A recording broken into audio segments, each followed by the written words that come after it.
দাদা, আপনি বলেছিলেন না যদি হ্যাঁ হয় তবে আপনি থালা ভরে লাড্ডু খাবেন। কি আবার দেখছেনটা কি দাদা? যান, আপনার মুখ মিষ্টি করুন। তুমি দেখলে, তোমার জন্য কেবল একটা লাড্ডু ভোগে, আর আমার জন্য পুরো এক থালা নিয়ে এসেছে। আরে যান যান। দেখলে রাধা, বলেছিলাম না হ্যাঁই হবে। আমি তো এতটাই বিশ্বাসী ছিলাম যে আমি দিনের ভোজনটাও ঠিক করে করিনি এই লাড্ডুর জন্য।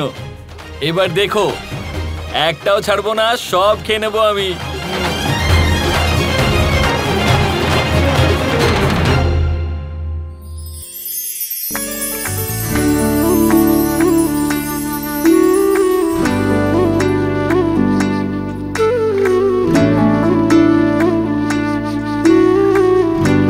রাধা,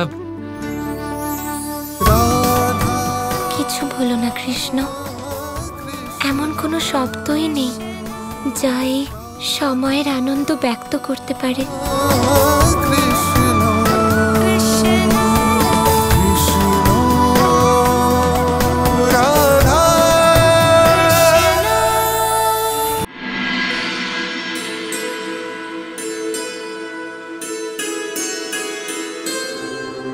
সত্যি কৃষ্ণ, আমার তো বিশ্বাসই হচ্ছে না যে আমাদের বিবাহ হতে চলেছে।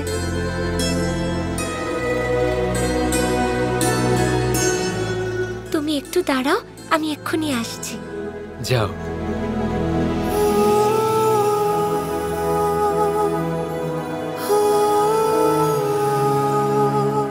বিশ্বাস তো আমারও হচ্ছে না রাধা, কিন্তু এই সব সত্যি।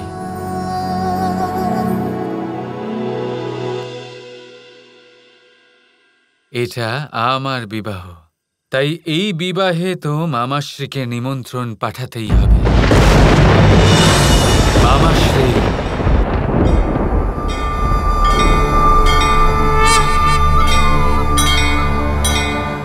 আমার বিবাহ হতে চলেছে মামাশ্রী। আপনার সমস্ত জল্পনার কারণে শীঘ্রই আমি আর রাধা এক হতে চলেছি। আমার এই আনন্দে আপনাকে আমি সম্মিলিত করতে এসেছি, আপনাকে এই বিবাহে নিমন্ত্রণ করতে এসেছি। আপনার আগমনে আমি অত্যন্ত আনন্দিত হব।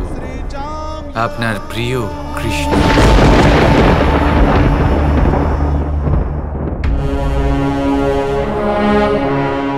কিন্তু কানাই, একটা বিষয় আমার কেমন একটা লাগছে। বুঝতে পারছি না, অন্য সবাইকে যখন সাধারণভাবে নিমন্ত্রণ করলে, তাহলে মামাশ্রীকে এত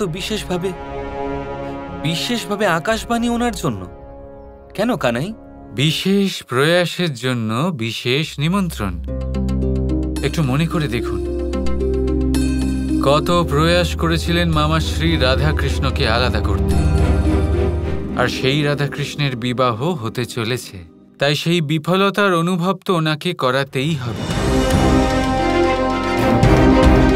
সেই জন্য আমার মামাশ্রীকে বিশেষ এক নিমন্ত্রণ পাঠাতেই হতো। কৃষ্ণ, আমাকে ভয়ভীত করার তোমার সমস্ত প্রয়াস ব্যর্থ। তুমি তোমার বিবাহের আরম্ভ তো করো। আমার মহাবলী কংসের সংকল্প অটল। যদি আমি রাধার কৃষ্ণকে আলাদা না করতে পারি, তোমার অন্তের পথ না খুঁজতে পারি, তো আমি মহাবলী কংস, আমি কংস আত্মহত্যা করব।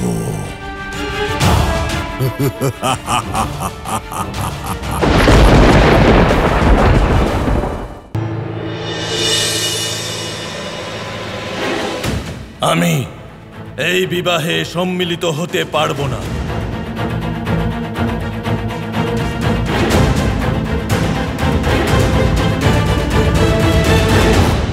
আর্য, আপনার আদরের কন্যার বিবাহ আর আপনি এরকম মৌন হয়ে আছেন। সব ঠিক আছে তো আর্য?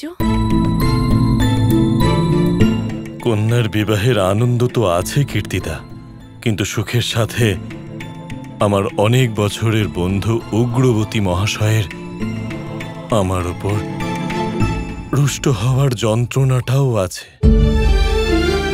উগ্রপতি মহাশয় জীবনে সব চড়াই উতরাই, সব দুঃখে সুখে, সব কষ্টে সংকটে নিঃস্বার্থভাবে আমার সহায়তা করেছেন, প্রতি পদে আমাকে সামলেছেন, কিন্তু বদলে আমার কাছ থেকে কখনো কিছু চাননি উনি। আমার কন্যা রাধাকে উনি নিজের কন্যা সম ভালোবাসা দিয়েছেন, আর আজ উনি এই বিবাহে উপস্থিত থাকবেন না বলেছেন। আপনি ঠিক বলছেন আর্য, আমি আপনার দুঃখ বুঝতে পারছি। উগ্রপদ মহোদয়ের মতন এমন বিদ্বান পুরুষের এত রুষ্ট হয়ে যাওয়া চিন্তার বিষয়। আমি তো ওনাকে এতটা ক্রুদ্ধ কখনো দেখিনি আগে, কিন্তু আমি এটা বলতে পারি যে উনি শীঘ্রই শান্ত হয়ে যাবেন। আপনি ধৈর্য রাখুন। জানি ওনার ক্রোধ শান্ত হবে, কিন্তু ততক্ষণ আমাদের অপেক্ষা করতে হবে।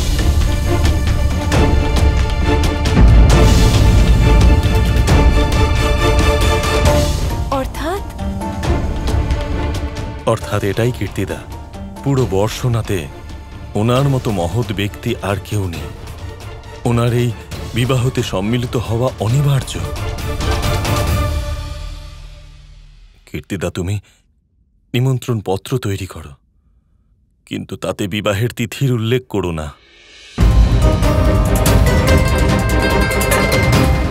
এই বিবাহ তখনই হবে যখন ওনার ক্রোধ শান্ত হয়ে যাবে, যখন উনি এই বিবাহে সম্মিলিত হওয়ার জন্য সম্মতি দেবেন।